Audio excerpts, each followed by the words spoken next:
Hello, NAAIA community. Get ready to relive insightful discussions, gain fresh perspectives, and be inspired by the wealth of knowledge our community has to offer. Let's dive into another episode. Good afternoon, everyone. Welcome to today's NAAIA National Advancing Inclusion webinar, Freedom, Resilience, and Representation, Black Voices Leading the Industry. I am Sharita Hardy, and it is an honor to welcome you to this important Juneteenth conversation. At NAAIA, we are committed to fostering connections, professional growth, and bold dialogue that drives meaningful change. Our Advancing Inclusion webinar series provides a platform for Black and African American insurance professionals to share experiences, gain insights, and leave empowered to lead and advocate for equity and representation. Today, we're spotlighting Black leadership across the industry, hearing the voices and strategies of those breaking barriers and redefining what leadership looks like. This conversation will challenge norms, invite fresh thinking, and offer actionable takeaways to help you grow your impact and career. We invite you to be a part of the conversation. Submit your question to the panelists in the Q&A box and connect with fellow attendees throughout the session in the chat. Leading today's conversation is our distinguished moderator, Otis Tobert. Otis is a global practice leader for Aon's Rail and Transit Group, responsible for strategies, innovation, and financial performance across one of Aon's longest-standing industry segments. With over 35 years in the insurance industry, he brings a wealth of experience in risk management, underwriting, and broking. Otis has held leadership roles including CEO and COO of Aon's Capital Region operations. He holds an MBA from George Washington University, a BS in marketing from the University of Arkansas. You know, I love Arkansas. That is my state, and the associate in risk management known as the ARM designation. Beyond his professional achievements, Otis is active in industry and charitable boards and has coached youth sports. Please join me in welcoming Otis Tobert to lead today's discussion.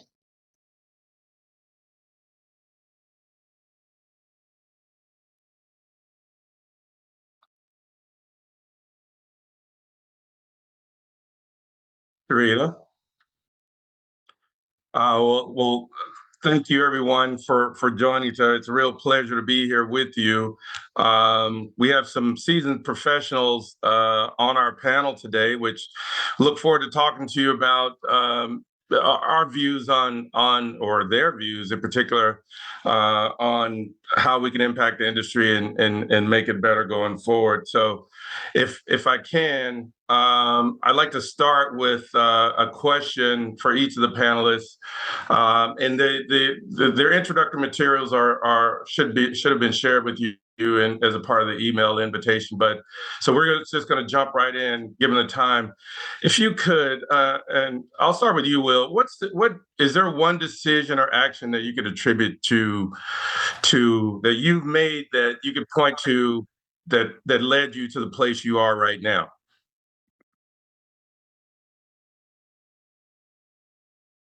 Did you ask myself or Will? Hey, Otis, can you hear me?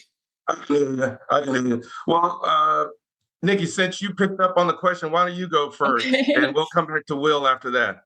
Sure, sounds good. Thank you. Hi, everyone. I'm Nikki Hall-Jones. I'm a strategic client engagement leader at WTW. I won't bore you with my background.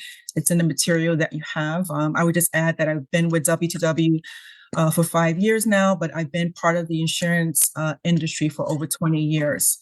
I think one of the most pivotal decisions I made in my career was to stop minimizing my background. So I was born and raised in Brooklyn, New York. My mom was a single mother. She actually started her career, if anyone remembers, Manufacturers Hanover Trust. And she started as a secretary there. Eventually worked her way up to become a vice president, retire as a vice president when they merged with JP Morgan. And so watching her navigate corporate America as a Black woman in the 70s and 80s really gave me both a model of resilience and a constant reminder that representation does matter, right? And so early in my career, my first job after I graduated college was at a big bank. And that transition from growing up with humble beginnings to working at a major bank with people whose experiences couldn't have been more different from mine. And it was jarring. It really became clear to me at that time how much race and perception really influence workplace dynamics. So much so that I eventually went on to change my professional name from my given name is Shanique to Nikki, right? And I did that not because I wanted to, but because of, at the time, if anyone remembers Martin, there was Shaniqua and Shanae and all these, kind of iterations of my name. And that became, repeated mispronunciations of my name intentionally at times. And so I felt at the time for my career, it was necessary to go by something a little, I guess, less ethnic, excuse me.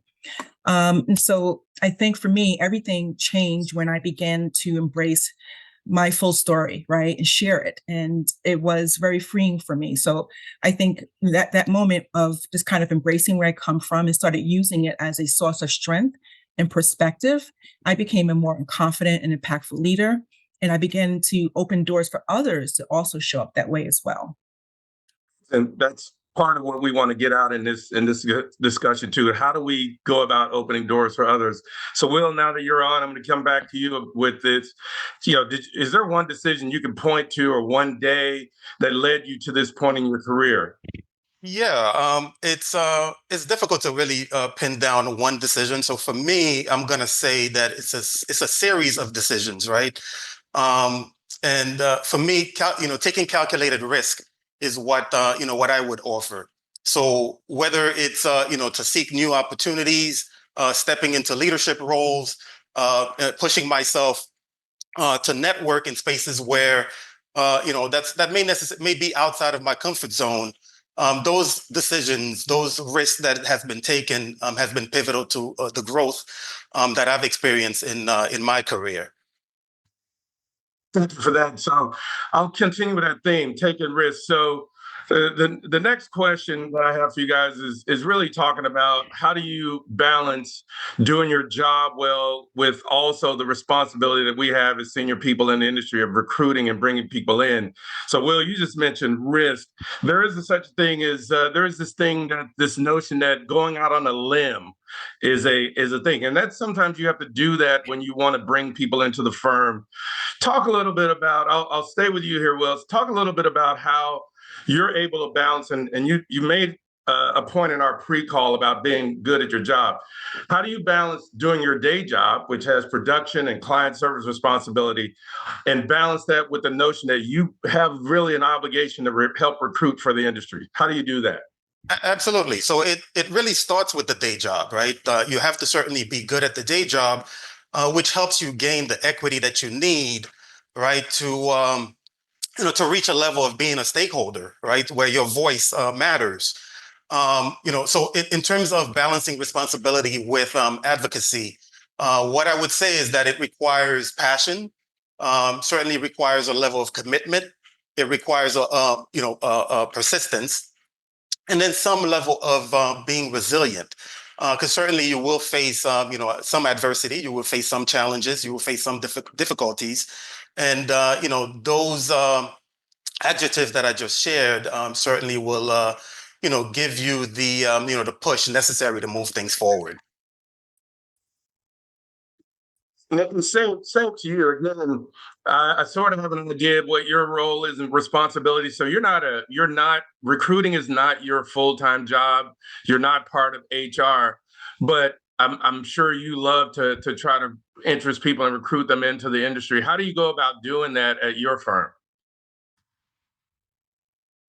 So at W2W, I have a role that's externally focused, right? So I help, business development of our most complex clients, and I lead, this job with results, right? Results driven. But my other hat that I wear, right, is not just about performance metrics of my day-to-day job. It's about influence and how I'm showing up for my colleagues. So when I'm in my day-to-day work, I'm laser focused on who's in the room, who's missing, how are we bringing diverse talent and voices to our solutions. And I apply the same lens internally as well, right? Helping connect rising talent to opportunities, mentoring, of course, some of our teams, and sharing, insights through some of the work I do with our ERG to help, shape a more inclusive culture. So at W2W, we are, deeply committed to inclusion and diversity. Honestly, one of the reasons I love working for the firm is that we know that our strength as a firm lies in our people, all the background and perspectives and experiences, and just kind of taking that lens of always being intentional about who's there, who can I mentor, who can I recruit from my community there, who can I talk to? Because honestly, insurance is one of those hidden gems, right? Not everybody knows about the industry, right? And so the more that you champion what you do outside, you get more people to better understand what you do and be more familiar with your organization and want to join ultimately. Sure. I'll come back to that in a little bit because I want to ask you if you ever had a bad experience by going out on a limb for someone. But I'm going to move on for now. So we'll try to have time for that and come back to it. Just sticking with our plan here, our next question is about advocating for systemic change. So in these large organizations, they've been built over a number of years, and there are protocols and customs that are already in place that in some cases are probably counterproductive to our efforts to recruit and bring people in. I'll go to you, Will, to start with. Can you give an example of when you faced the need to get involved in systemic change or to advocate for systemic change within the industry? Absolutely. So what I do is really to push for more inclusive hiring practices. Now, this is within my organization, but certainly this is it has an effect on the industry as a whole. The challenge, you challenge traditional recruitment processes. And this leads to having more diverse teams that better reflect the communities that we serve. Now, we didn't get a chance to go through my bio, which again is available for everyone, I think in the communication that was shared. But one of the roles that I hold is that of a CNF brand ambassador. And as a brand ambassador, that puts me in contact, directly with clients, with agents, and the like, and also with, other individuals that may be just coming into the industry, and having, the conversation about, the greatness, in essence, of the industry that we've experienced. Sharing that with them is something that that I believe is certainly help affect change. I'm also the executive sponsor for ABES, which is our employee resource group. As Nikki mentioned, I involve myself in that quite a bit, and we charge ourselves with fostering cultural awareness, with networking, mentoring, and increasing leadership opportunities, within our organization. We also assist with recruitment efforts, with retention, and professional development of the Black employees within the organization. All of those things combined, I believe, help drive change, within our industry. Thanks for that, Nikki.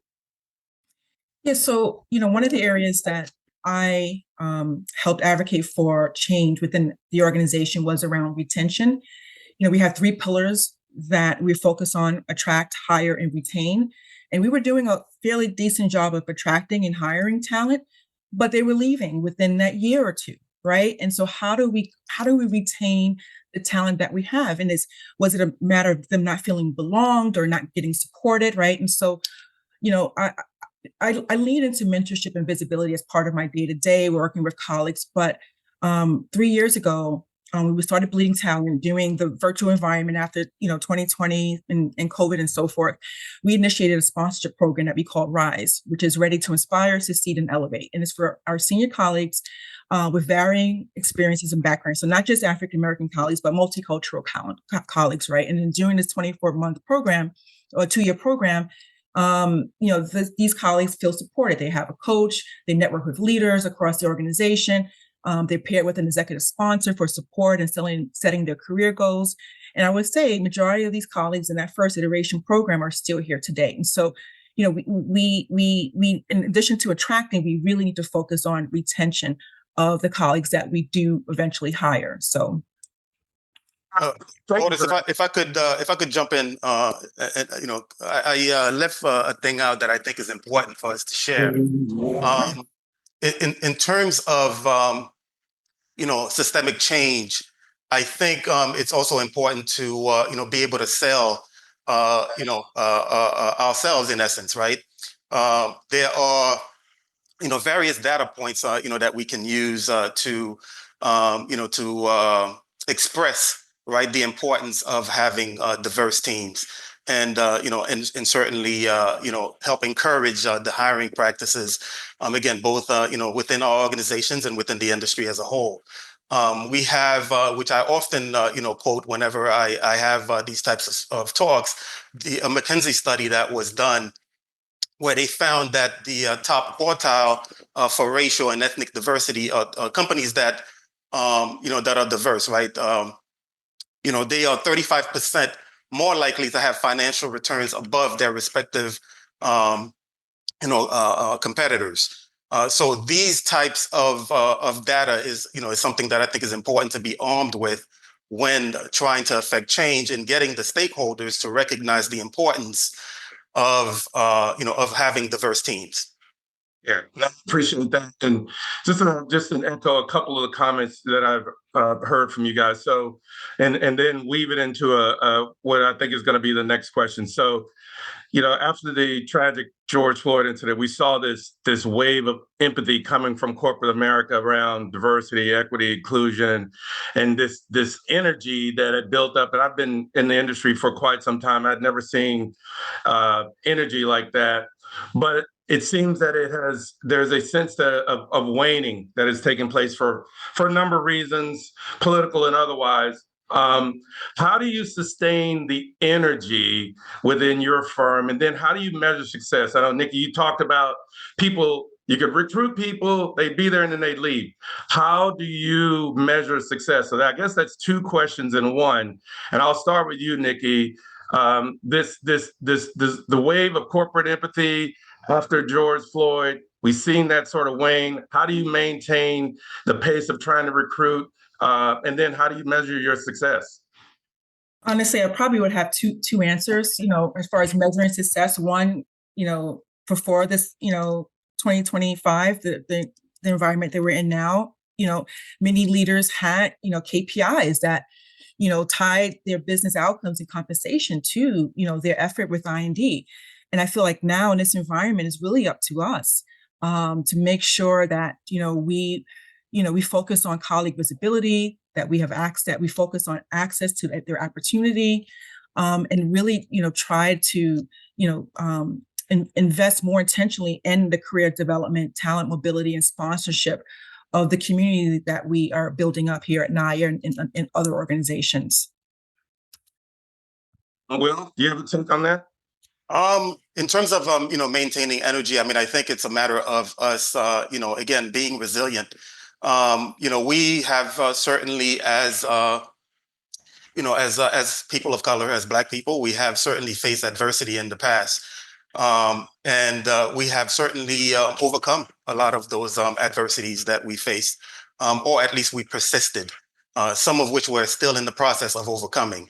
So continuing to have dialogue, right? Continuing to have difficult conversations, and again, being that squeaky wheel, right? And staying put, right? Not allowing anyone that means to divide us, that means to minimize our contributions, to our country and to this world, and resisting against that. I think is vital to continuing the not just energy but the momentum that we've gained at least in the past 5 years or so. I think that's really important. I think I just add one more thing. Now, it's hard to stay, it can be easy. It can feel easily to get deflated, right? Everything you're reading, everything but I think most companies really, truly value the work that's been doing the last 5 years. Maybe they're changing the wording of some of the initiatives that they're doing, but it's still there. And I think we're a strong community, and we've gone through a lot. more than we have them today. So yeah, no, I appreciate that. And just for the sake of clarity, my personal opinion on diversity, equity, and inclusion, corporate America didn't launch into that as an initiative for charitable purposes. This is all about talent and finding talent in places that traditionally maybe they hadn't sought the talent. So there is still a talent war at play, notwithstanding what AI is going to do and all that. But there's still a talent war out there. And so if you do what you've always done, you may be on the losing end. And for these publicly traded companies, they have to get the best talent. So you see a lot of companies that are partnering with HBCUs. That is not because is a feel-good moment for corporate America. They're doing that because they have to mine that source of talent and get the best from wherever they can get it. So sometimes we think that, oh, they're doing that because they're a charitable organization. No, that's not why. It has nothing to do with it. It's all about making returns for shareholders and making money for partners, et cetera, et cetera. So I'll get off my soapbox here for a second, but trust me, I'll come back to it in a minute. Has building relationships, and I'll go with you, Will, on this one. So there's a question that we had in our materials about building relationship with Black professional community and whether or not it has helped you navigate and succeed in industry. Can you attribute any of your success to relationships you've made in the Black business community or professional community, Will? Absolutely. I have to give NAAIA a shout out, right? With that question. Certainly a lot of the connections that I've made through NAAIA has been instrumental to the growth in my career. Building relationships, within NAAIA and within Black professional organizations provided me with, mentorship, a support network. And the support network, that's something that, it's difficult to put into words, right? The best way that I can say that it is something that is holistic. The first NAAIA conference that I attended was the first time that I was in a large room with so many professionals within our organization at all different levels of the organization, and it was wonderful to see our accomplishments and to see all the great things that we're doing, and to be a support system for one another. And that support system, that's really what I felt, again, from the very first NAAIA conference that I went to, and I haven't missed one since. You feel a sense of, family. Certainly leaving that conference, you have a sense of renewed purpose. Definitely, in terms of building relationships with Black professionals, I think that is, something that's vital to the development of our careers. Nikki? I wish I knew about NAAIA so many years ago. I've been in the insurance industry for over 20 years, and I didn't know about NAAIA until a few years ago when, my organization, partnered with NAAIA. And I think more companies really need to partner with NAAIA to bring that, to make more awareness of the organization. NAAIA has been, a network where, similar to Will's experience, my first conference, right? I don't have to explain my experience at meetings. I'm honest, I'm encouraged, I'm challenged there. It's really been invaluable for me. And it's also given me a space, right? Like Will mentioned, right? NAAIA membership is all different levels, right? And to help me build others up as well, through informal mentorship or just sharing insights. The relationships that I've gotten at NAAIA have really been invaluable. And, I've gone on to, support our local chapter, shout out to, Tri-State New York NAAIA. They are incredible. They've been a great support system. And I would tell you, my career is really at a different level now through the networking that I've done, with this organization. Yeah, thank you for that.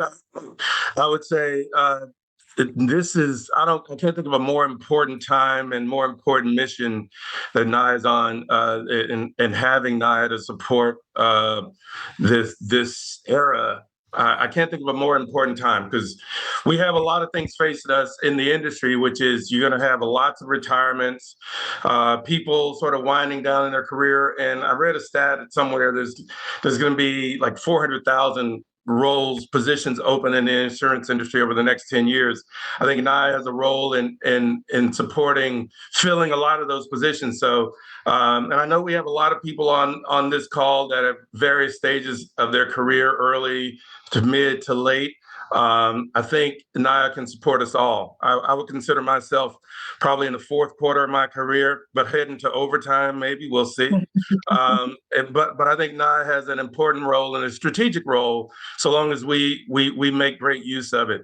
I'm going to move on, go back to one question. So I'm leading to, a couple of questions at the end around, getting advice from you guys for early career people and what they should do and things that should be changed in the industry.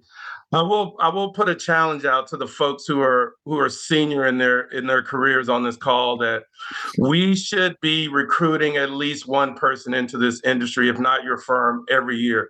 That should be a goal. And I asked you, Nikki, about how we measure success, and then I think I alluded to this notion about you can make mistakes, like you could go out on a limb. But what is that? Have you ever experienced like going out on a limb? When I mean going out on a limb, like going above and beyond to recruit somebody to bring them into the firm and it just didn't work out? I have. It'd be nice if you hadn't, but that's not the reality. It was a minute. Yeah, it was just one instance, right? And through a lot of support and mentoring and guiding, it was, since sometimes it's just not always the organization may not be the right fit for it first, or the role may not be a right fit.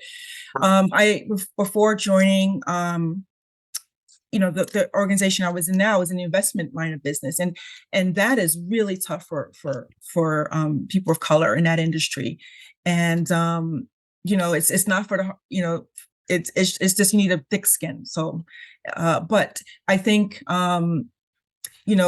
for the most part you just have to keep, you can't let that one experience dictate your other efforts that you do, and if someone didn't pull up a chair for me at the table, I wouldn't be in the position I'm now, to be honest with you, right? So, it's about, creating that access, inviting someone in, those small acts can definitely change someone's career. Because like I said, I know from firsthand it changed mine.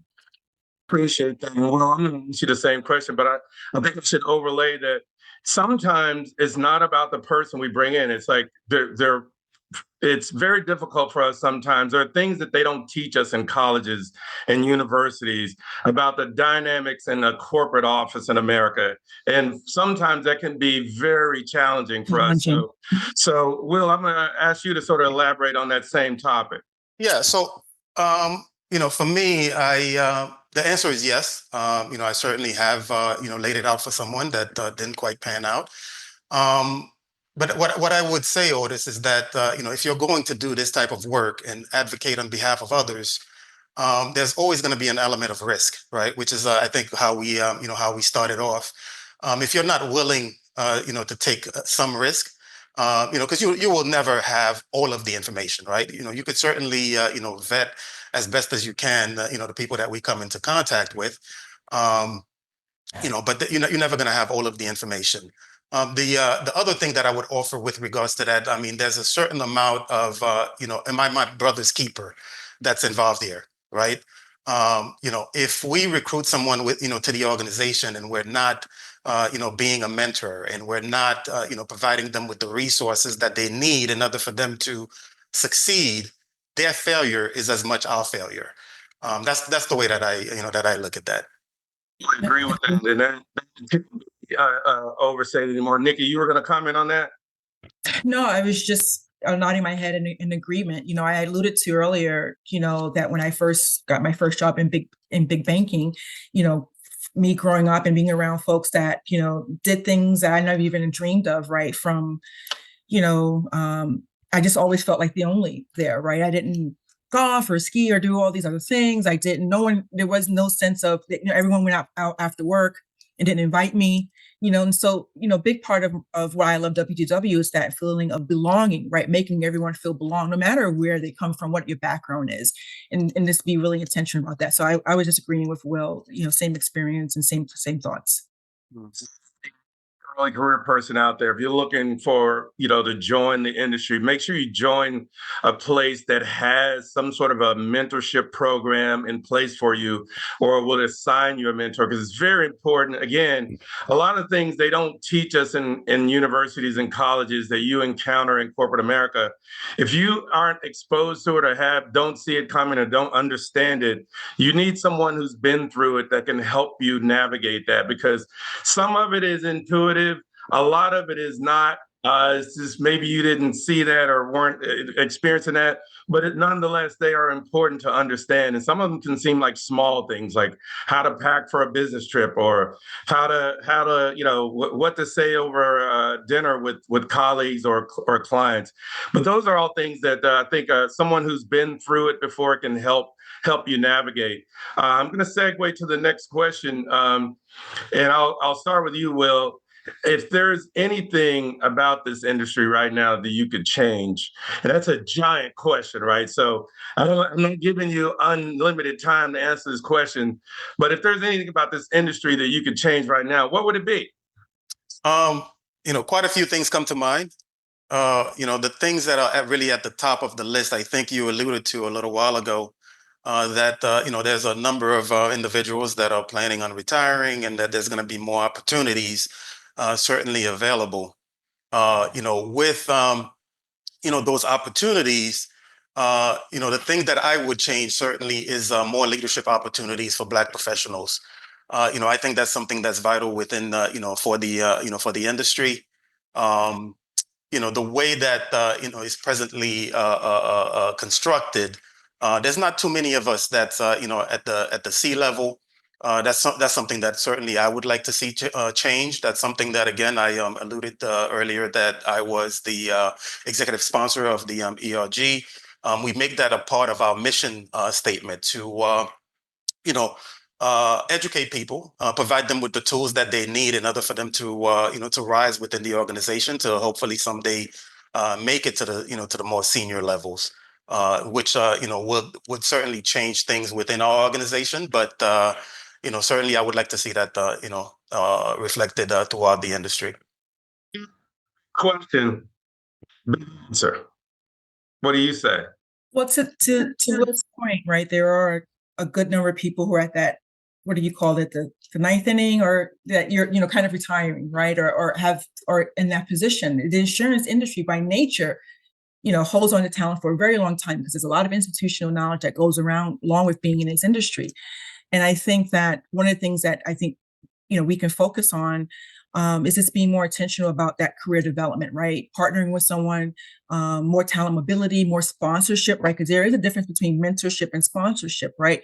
How do we get our talent ready for that career jump, right? And I think if there's programs or awareness around that to create that opportunity, that would be really helpful. I would say thank you for that personal reflection time. I think based on what you guys are saying and how we do this, and some of the comments I'm seeing in the chat box about being supportive and helping people. Again, the challenge goes out to the people who have the capability to do just that. It's for you to do that, to stay in the game, and help someone navigate whatever they're going through within their organization, especially folks new to the industry, new in their career, just joining one of these companies. You guys are both, I would consider, revenue centric assets to your organizations. And there is a difference. So what we see in many cases is not a lot of people of color in the revenue-centric roles within organizations. So big change for me is seeing more people. The other big change I'd like to see is on the client side, where you have the ability to influence the purchasing decision. Like, the service team that is calling on you should look somewhat like your organization, right? And there are times where we are in position and we maybe see it, and maybe we're not able to affect change there. But I think if I had my druthers and my wishes that more people in more of those roles, make it a requirement that whoever you're looking to do business with has to at least at least look somewhat like your organization, right? Otherwise, we're sort of losing opportunities there. So that would be the thing that I would say I would want to change if I had my druthers in this industry now. That's what I would want to do. And I would just add, yeah, it's more convenient now in a sense when you think of your client team, right? Especially someone junior, you have a virtual meeting. Why can't that person be on virtually with you just to learn from what you're doing, right? And that's how you put that seat at that table. And it's a little more convenient now in this new environment that we're working in to be more intentional about the people on that client team. And it is, and again, and I see some comments about, supporting and training, and advocating. I think part of that too is, you and Will, or I can imagine your day to day is very busy, very chock full of activity. So thinking about the notion of carving out time for somebody who just started at your firm, or who is maybe not even a year into the industry, maybe they're not struggling, maybe they are, who knows? How do you find time to take time out of your day away from your client work to go and talk to them, or to find out what it is? Is that a commitment? How do you manage that? So I'll jump in on Otis. In terms of managing that, I mean, I think it goes back to something that I shared a little while earlier.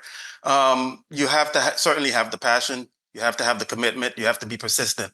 You certainly get the day job done. But, if you truly care and you care about others, and this is something that you're truly passionate about, you will make the time, to counsel others. You will make the time to be there in their moment of need. And all of that, again, I think, things that will help drive our industry forward, being there for one another. I referenced earlier, being a part of NAAIA, joining that organization for me, has been great to my career. As again, I feel like I found a second family, people that you can lean on, right? And have conversations and have difficult conversations and be understood, right? The people who know the challenges, right, that you face on a day to day. I think just having that outlet is something that's extremely important. And Nikki, did you want to add something? Yeah, I agree. I mean, it is a passion of mine to I wouldn't be where I'm at if I didn't have someone advocating for me and pulling up a chair. And it is something that I very strongly do, and it's not work for me. It's something that fulfills me. I can't explain it. My door is always, I used to say before COVID that my door is always open. Come in anytime you want. Now, if anyone, I have, ERG, I co-lead an ERG. People know who I am. We're attention about making, passing on visibility to others. And I always say, hey, put time on my calendar. It doesn't matter. 8 a.m., 5:30 p.m., whatever time it is, I'm happy to have a conversation. And on the weekends, I do Big Brother, Big Sister, right? And so I am trying to help, the next younger generation as well, have more access and kind of dream big, if you want to, come think of it that way. It's great. And I think it shows your time and energy that needs to be, a part of the commitment to this. And if we're to affect change in the industry and bring in talent, I think that's part of the deal. I mean, I think, again, another challenge to go out to the more senior people on this call, having ongoing mentorship conversations on your calendar with individuals, either inside your firm, outside your firm, doesn't matter, but people who are in the early stages of their career is of utmost importance. I personally could speak to my own experience. I was fortunate enough when I joined this firm that I'm with, that I basically got a mentor. I don't know how I got this person. I don't know if he chose me or I chose him, but I have two of them. And one, unfortunately, has passed away. The other one, she's been retired for 25 years. I still talk to her at least twice a year, probably see her once a year. So 3 different conversations, just checking in how things, and she's interested in me. She'll call and say, how's it going? I heard you did this. I heard you did that. I mean, I think that's important to have people to offer that kind of investment in you personally.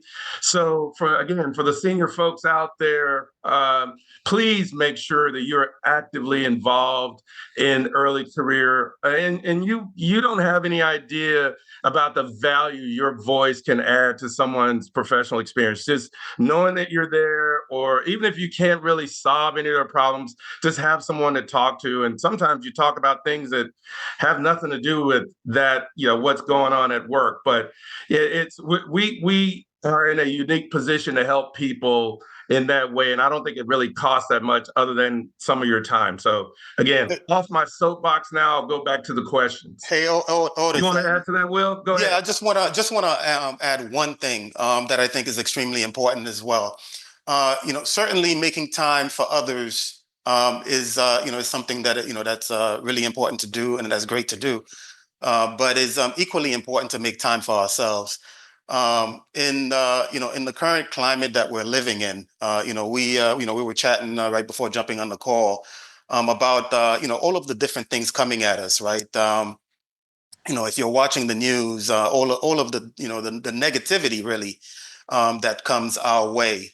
We certainly have to make the time to care for ourselves, to care for our mental health, to care for our physical health. The work that we do, any work that's finance related, we know is very demanding. Demanding of our time, demanding of our bodies even. So we, really should make the time to, take care of our mental health and take care of our physical health by, if we need to get to the gym, if we need to go for a walk, those things are important as well. And I think this is probably a good place to, to insert that. Right. So many organizations have, activity schedules or things you can do, but take care of yourself, number one, before you can take care of anybody else. Absolutely. I believe is your message, Will, and I would agree wholeheartedly with that. The time we have left, I'm going to offer another big question for you guys to answer, which is, along the way of advice. And I would say advice for early career people who are listening in on this call. Is there, do you any nuggets that you can offer? I'll go with you, Nikki, to start with. Anything that you could sort of suggest or offer in the way of advice to people getting started in this industry? Yeah, I didn't realize until, I was more mid-career, the importance of networking. And I had alluded to, when I was at a big bank, I was often left out of the, happy hour kind of things and so forth. And I kind of felt a little bit of, that isolation there, and I kind of kept to myself. And, now I think, now, obviously in my mid-career, I understand the importance of networking, but it's, I wouldn't say easier, but you could be more intentional about it now with LinkedIn, and other kind of organizations that I didn't have access to early on in my career. And so I think, and also, to our point about mentorship, if you meet someone who really resonates with you, like someone who's a senior professional, if you say, hey, would you mind talking to me, an hour once a month, just so I have someone to talk to about my career, they would be more than, I guarantee, more than happy to connect with you on a certain cadence. So you may not have a mentorship program at work, but use your network to find someone to mentor you. Even if you just, to say, hey, I had a really rough week. This is what's going on. I just feel like I don't have anyone to talk to at work. Be great to just, kind of talk through maybe some next steps with you. I think that's really important. And it kind of goes to the mental health aspect of it too, right? Don't feel, so isolated, have someone that you can really talk to and have an open conversation with and build trust with. Absolutely. And for me, Otis, in terms of advice for early career people, I would say to stay present, stay persistent, make connections, which I think Nikki alluded to. In particular, I would say to seek out mentors, like Nikki mentioned. But I'll go a step further. Seek out mentors that look like you, right? People who have a shared experience and might be able to help you navigate, some of the difficulties, that you may be facing. Don't be afraid, to go back to my what I started with initially. Don't be afraid to take some calculated risk. Nothing is going to be, for certain, but certainly do the calculation, but do take some risk. Lastly, I would say to speak up. Your voice is unique, right? Your perspective is unique, and it is a strength. The road to success is often about resilience and taking advantage of learning opportunities. So certainly be a lifelong learner, continue to learn and apply all of the stuff that you learn into those calculated risks that you end up taking. Appreciate that, Will. And there was a question that came into the chat that I'm going to ask you. I'm going to comment on this early career question myself, but just to get you guys prepped, next question is going to be from the chat, which is, what would you recommend for somebody who's around the 10-year mark in their career? So you guys start thinking about that. I'm going to say, the advice I have for early career people, be very aggressive with your career. It is your business. Right? It's like running your own business. Be very aggressive with your career. I would also say soak up as much knowledge as you can, which is probably not as articulate a way of saying what Will just said about being a lifelong learner, but just soak it up and be around people who are positive to you and have a positive impact on your life. Life is too short to be around people who don't have a positive impact on who you are or your outlook. Don't get sidetracked by the things that they don't teach you in college. So those corporate office dynamics, have your confidence when you walk in. You wouldn't be there if you weren't qualified. You would not be there. Trust me. They're not, again, this is not a charitable enterprise. Most organizations are not charity driven. They have a charity aspect, to them sometimes when it makes sense. But bringing people in, which is in the insurance industry, is probably the largest asset that any organization has. They're not being charitable when they bring people in. There's a strategic purpose for bringing you in. So you have to know that you belong there. You're qualified to be there. And there's no one who's more qualified to be there than you at that stage of your career. Otherwise, they probably would have hired them. So have that level of confidence in your walk and in your step, but also be very curious. Be very curious about how the company makes money. How does the company count money? Who counts the money? Where do they count the money? How is it then when we lose money? I hate, using money as a theme, but of course, these are profit-generating enterprises. At least they're supposed to be. So if you really want to understand how the business works, understand where the money comes from and where does it go, right? And then be very curious, seek out that senior person that you can identify with, and then ask them for conversations, ask them to meet for lunch, ask them, and before you know it, maybe they become your mentor, maybe they don't. Maybe you decide, I don't even want this person to be my mentor, but you have to actually cultivate relationships, identify where you should have relationships and mine those relationships.